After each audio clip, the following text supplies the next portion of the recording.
It was an absolute sheer disaster for the Nevada Wolfpack last season, one of the worst teams in the FBS in 2022. Now, when you look at this program entering 2023, you have to think that it has to get at least a little bit better in 2023. I believe it does, but by how much, we're going to find out. Can Nevada improve enough to be able to make a bowl game in 2023, or are the Wolfpack going to continue to sit at the bottom of the Mountain West Conference this year? What's up, Tailgaters? My name is Tailgate Nate. Welcome to my channel. I am previewing, predicting, analyzing, whatever you want to call it, all 133 FBS level college football teams. And Mountain West predictions are almost done. We only got 2 conferences left. So if I haven't done your favorite team yet, put it, or I should say, hit the subscribe button, ring the bell so you know when that video gets uploaded. And so you know when I upload videos during the season as well. But there are more ways than that for you guys to help me support my channel. You're doing one right now by watching the video, and you can do more by liking, commenting, sharing, and anything else you guys are willing and able to do to help me support my channel, to grow this platform. The support in the channel has been tremendous this summer. I thank you guys so much. But enough about me. Let's talk about Nevada football entering 2023. Hey, how do we do things around here? Well, we are going to go through a roster overview and look at who the team lost to, who's coming back, and who's coming in through the transfer portal and recruiting class, as well as taking a look at the 2023 Wolfpack football schedule. We'll give it a game-by-game preview and prediction. So I give you the Nevada Wolfpack here in 2023. Let's start with the most important position on the field. That's the quarterback position, and your primary starter from last season, and Nate Cox, is gone. And 251 pass attempts, threw for 1,466 yards, 5 touchdowns and 5 interceptions on 53% completion percentage last season. Not great. Again, there were not a lot of upsides to this Nevada team last season. Quarterback play definitely was not one of them. Nate Cox leaving, still though going to impact Nevada in terms of they're going to have a new starting quarterback this year. Might it be Shane Illingsworth, former Oklahoma State transfer, at 761 yards, 2 touchdowns, 3 interceptions on 58% completion percentage. Very well could be him, but they have a transfer coming in by name of Brendan Lewis. He's a former Colorado Buffalo in the mass exodus of players that Deion Sanders had. 3-star transfer, former 3-star out of high school. I believe he will be the starter in 2023 for the Nevada Wolfpack. Is he going to be better than Nate Cox? Maybe better than Shane Illingsworth? Remains to be seen, but I do believe he will be your starter here in 2023. One of the bright spots on this team for Nevada last year was Toa Taua. Had 911 yards and 11 rushing touchdowns on 4.2 yards per carry. That's a pretty good stat line. However, you are losing him. He was your leading rusher. Nate Cox was your second leading rusher, but your third leading rusher, second among running backs, and Devontae Lee is also gone. 233 yards and 5 touchdowns, and no one else even eclipsed over 40 yards for the Wolfpack in terms of rushing last season. So, who do they bring in? Sean Dollars is going to be coming in to this program. He's a former 4-star out of high school coming over from Oregon. And then Ashton Hayes is over as well, over from Cal. So, you got 2 Power 5 pretty good transfers coming over. Should give a nice boost to this running back room for the Wolfpack. The wide receiver room. You do lose your leading receiver. That was BJ Castile, 581 yards and 4 touchdowns from last season. But other than that, pretty much everyone else comes back. Dallavon Campbell, Jamal Bell, Spencer Curtis. That was your second, third, and fourth leading receivers among wide receivers last year. Almost 1,000 yards of production between those 3. And you get some transfers coming in to help give the wide receiver room a boost. John Jackson is coming over from USC. And then you get another transfer in Jarek Robinson coming in as well. Tight end room, well, Jacob Monroe and Carlton Brown are going to be gone. However, Dyson Frank does come back. And you also get Kaliki Latu, who's another transfer coming in to this program. He is, again, over from Cal to give a boost to the tight end room. So offensively, it's hard to not see an improvement to this offense in 2023. It's just hard to, especially when you look at the offensive line, which does lose a lot of key pieces. So if there is going to be some fallback on the offense, it's going to happen here. Aaron Frost, Grant Stark, Dominic Eldridge, and Trey Hamilton are all gone, but Andrew Madrigal, Zach Welch, and Frank Poso all do come back. When you take a look at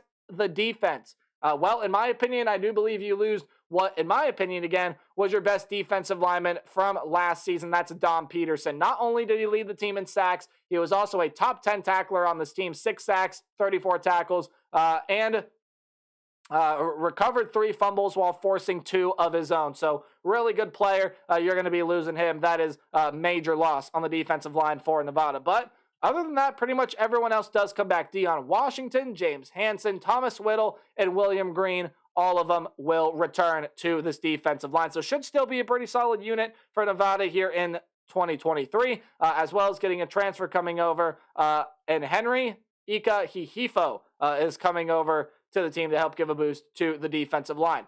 Linebacker-wise, well, this is where you get some good news for the Nevada Wolfpack. Was a pretty solid linebacking unit last year, and it returns pretty much everybody. Your third leading tackler, leader among linebackers, was Drew Watts. He's coming back, 55 tackles, 3 sacks, and an interception last season.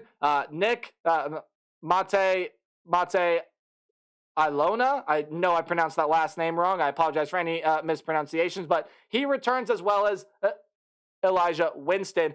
He comes back as well. You got also Maurice Wilmer and Markel Walker, who also is coming back, as well as a transfer in Jackson LeDuc, who comes into this program, who should provide huge minutes for this linebacking unit for Nevada this year. Now, in the defensive back room, this is a tremendous loss. Not only was Bentley Sanders your leader in tackles last year, he also led the team by a wide margin with 5 interceptions, forced 3 fumbles. Oh, and by the way, one of those interceptions was a pick 6. Huge loss for Nevada in the secondary. And you're also going to lose guys like Tyson Williams, who, believe it or not, was your second leading tackler last year, and then Tyreek Mack, who was your 4th leading tackler last year. So your top 3 tacklers out of the secondary are all gone. However, Jaden Dedman comes back. Isaiah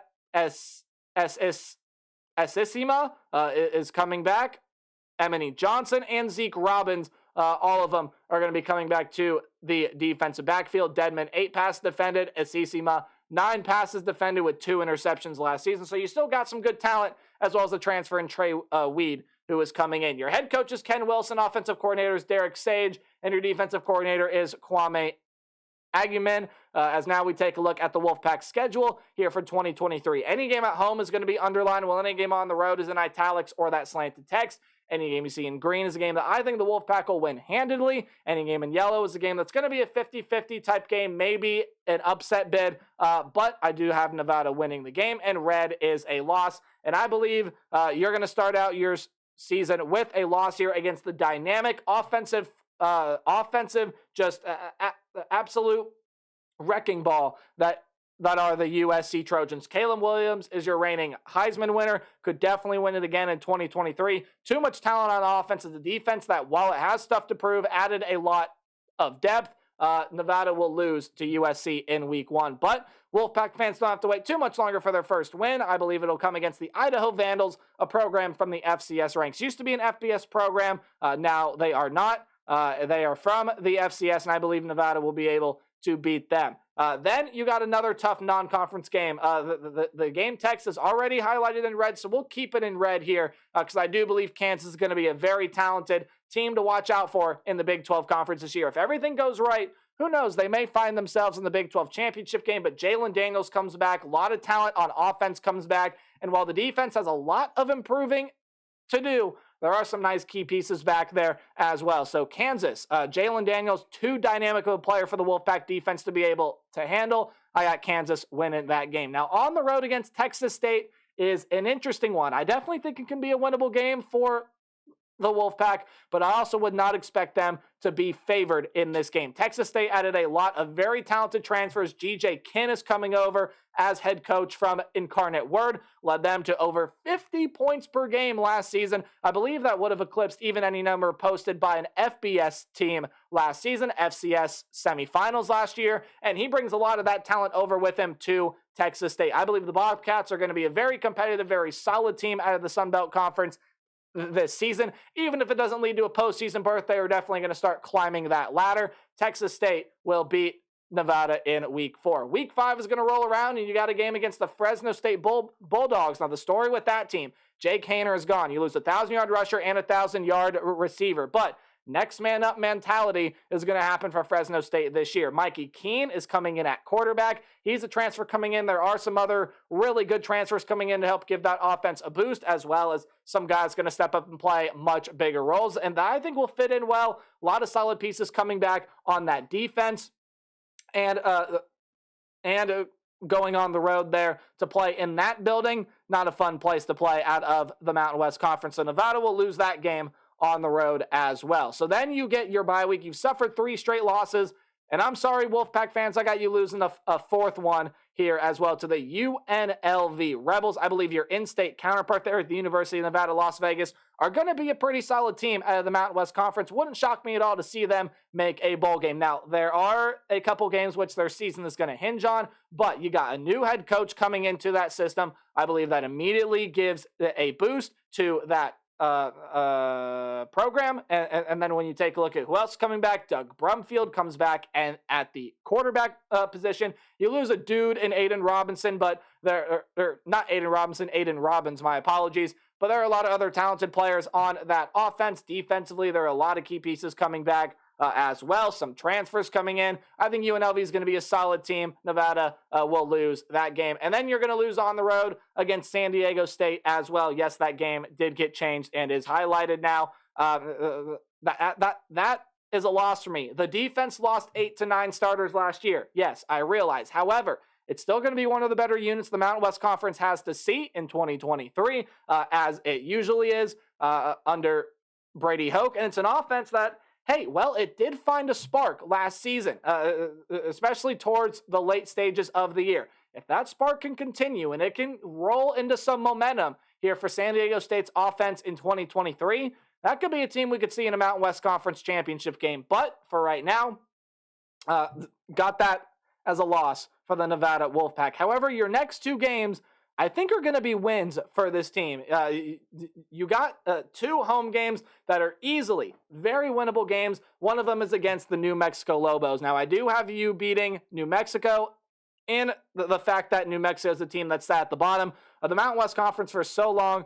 Gonzalez is still that head coach there. It's just been tough sledding to get this Lobo team to hunt, to really get this program off of the ground. And that very well may continue here in 2023 if things do not turn around. They lost a lot of talent to the portal. Granted, there is some nice talent coming in, so maybe slight improvement for the Lobos this year, but not enough to get past the Nevada Wolfpack, in my opinion. And then you will beat Hawaii as well. Hawaii is a team I am not confident in at all coming out of the Mountain West Conference. I just don't believe it's going to be a very good football team here. It may be a team that has a disappointing season, a really, really disappointing season there under Timmy Chang. So that is also a win for the Nevada Wolfpack. Moving on now, you got 2 road games coming up next. On the road against Utah State is your first one. And while it is a team I think still continues to slide down the standings in the Mountain West Conference, that program is not all bare bones. There's still a lot of good talent on it. Yes, a lot of key pieces leave offensively, defensively. Some really key pieces do leave. However,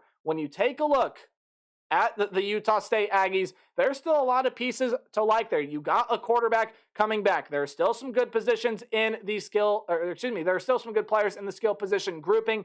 Defensively, I think there's some nice talent. You got some transfers coming in. I think it's going to be a loss for the Nevada Wolfpack here in 2023. And Colorado State, I think it's going to be a much tougher opponent to go on the road and beat. Utah State, okay, maybe I could see it. Colorado State, I have a tough time seeing it. That's a defense that played really well last year, that while it loses some key pieces, has some nice transfers coming in, as well as what is returning to that defense. And also offensively, you got a returning quarterback there that's going to be very, very good if he gets more opportunities this season. And Clay Millen, running back situation, and who knows what happens with Avery Moore there. But that's a team that I see taking some steps in the Mountain West Conference this year. And then you will lose your final game of the year to the Wyoming Cowboys. Too much talent on defense for this Wolfpack offense to be able to handle. That's going to be one of the best defensive units in the Mountain West Conference this season. So all in all, I do have Nevada taking a slight step in the right direction here. 3-9. I believe it was a 2-win season last year, so 3 wins this year is definitely a step in the right direction. However, this is a